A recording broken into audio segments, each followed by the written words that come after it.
Macam pasangan artis baru ni berkahwin kan, tak sampai berapa bulan cerai. Berkahwin tu bagus, berarti lelaki pakai serban, pakai jubah, pakai ridak, selempang tahu dekat bahu. Perempuan yang berpurdah, tahu-tahu dah cerai dah, tak ada satu. Itu pun kita nak beritahu, kita nak komen ke? Itulah. Kalau hati-hati suka, lakonlah warak mana pun, tak mana pun. Apa yang kita nak komen-komen? Lebih baik kita jaga ku anfusakum wa ahlikum nara. Jaga diri kita dan keluarga kita dulu. Tak payah kita cerita awak. Ini Nabi sebut. Kalau dia tak ada kena guna kita, dia tak payah cerita banyak-banyak. Baik. Tuhan dia. Kan? Kita tak tahu apa yang berlaku dalam rumah tangga mereka. Apa yang berlaku kita tak tahu. Apa yang kita nak ulas-ulas. Apa pendapat Tuan Haji tentang saya tak tahu dari rumah tangga rumah. Saya tak tahu. Habis cerita. Tanyalah kepada Tuan Haji. Kata Tuan Haji jadi lebih faham, lebih tahu. Cerita. Baik, kita nak ulas-ulas. Kan? Wallahu a'lam. Kemudian wa tarakan nas min thalathin. Nabi SAW membiarkan untuk orang lain 3 perkara dulu. Apa dia? Yang pertamanya, kana la yadhimu ahadan wa la yu'ibu. Nabi SAW tidak mencerca seseorang dan tidak mengaibkan dia. Nabi tak pernah menyebut seseorang, mencerca seseorang dan mengaibkan seseorang. Kemudian seterusnya, wala yatlubu auratan. Nabi tidak mencari kesalahan orang lain. Kalau aku dah benci dengan kau juga aku benci. Itu cerita apa tuan? Cerita keluarga Nabi 9. Kan? Orang kaya bakar kan? Dia dah benci dengan anak dia Osman pasal jadi pemabuk. Dengan kawan Osman pun dia benci juga. Dia cari-cari je, dia korek, dia tak bagi Osman ni makan, pakai, guna segala harta ni. Dia cari, dia palang pula rumah sewa. Pasal kau bagi tinggal Osman rumah ni, pasal itu palang rumah. Dia benci, dia cari kesalahan, cari sampai ke lubang cicik. Ini dia. Ini Nabi tak buat. Nabi tak suka buat perangai macam tu. Kemudian yang seterusnya, wala yatakallamu illa fima raja thawabahu. Nabi SAW kalau nak bercakap pun tentang perkara yang boleh memberikan pahala kepada pelaku, benda-benda fadilat. Salatul jamaati afdalu min salatil fardhi bi 27 darajah. Sembahyang jemaah baik daripada sembahyang seorang 27 kali ganda. Man shalla alayya salatan sallallahu alaihi biha 10. Siapa yang berselawat kata aku satu selawat, Allah Taala akan berselawat atas 10 selawat, yakni 10 ganjaran, 10 pahala. Man qara'a harfan min kitabillah falahu hasanah wal hasanatu bi 10 amsalihha. Siapa yang membaca satu huruf di dalam Al-Quran, untuk dia satu kebaikan, dan satu kebaikan itu nilainya 10 pahala. Nabi suka cerita benda-benda macam ni, fadilat-fadilat, kelebihan-kelebihan. Itu sebab orang tabligh kalau baca kitab bayar, dia suka baca bab kelebihan. Kelebihan zikir, kelebihan solat, kelebihan ini, kelebihan itu.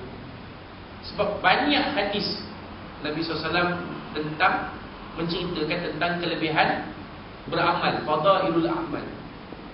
Malah ulama sendiri, kebanyakan ulama berpandangan hadis-hadis dhaif boleh diguna di dalam membicarakan, boleh diguna yang berkaitan dengan kelebihan beramal. Ulama hadis tengok hadis ni dhaif, bukan sahih, bukan hasan, dhaif. Nak pakai sebagai hukum goyah, nak buat sandaran hujah lagi goyah. Tapi bila dalam bab kelebihan beramal, boleh guna. Sebab ianya adalah motivasi. Dia merangsang, sebagai motivasi, merangsang, mendorong, sebagai dorongan untuk kaum muslimin membanyakkan amal. Allah.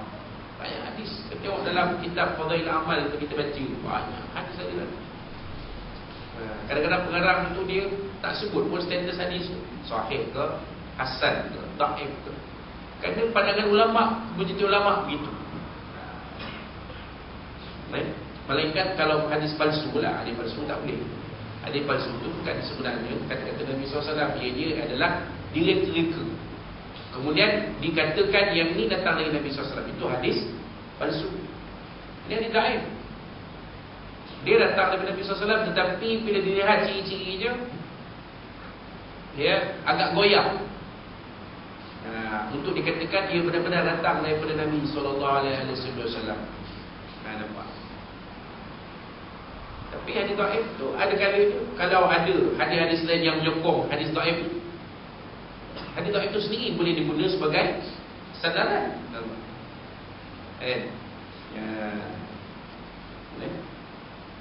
Baik. Kemudian Nabi SAW, Sayyidina Ali bin Abi Thalib menerangkan lagi, idza takallama atraqa julusa'u ka'annama ala ru'usihi mut-tayr. Bila Nabi SAW berucap, seluruh sahabat Nabi SAW yang mendengar akan menundukkan kepala ke bumi seolah-olah kepala mereka ada seekor burung. Nampak? Disuruh tunduk. Bila Nabi berucap, Nabi berceramah, bersyarah, semua tunduk. Macam ada burung atas kepala. Tunduk. Kalau apa sekarang pandang ke atas kan, kena kaki burung. Burung tu bentuk pula. Seumpamanya macam tu pula. Tu kalau dulu-dulu, kalau kita dulu bila khutbah disampaikan oleh khatib, semua tunduk kan. Tapi sekarang nak pakai payah juga, sebab tunduk tu lama-lama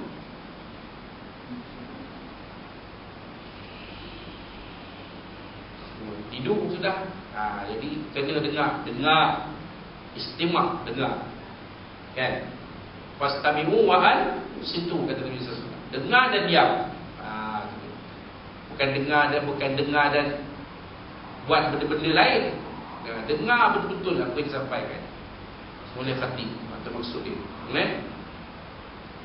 Kemudian Sayyidina Ali menyatakan lagi, fa idza sakata takallamu la yatanaza'una indahul hadis. Apabila baginda senyap, barulah mereka bertanya. Kemudian mereka ini tidak berbeza pendapat di hadapan baginda.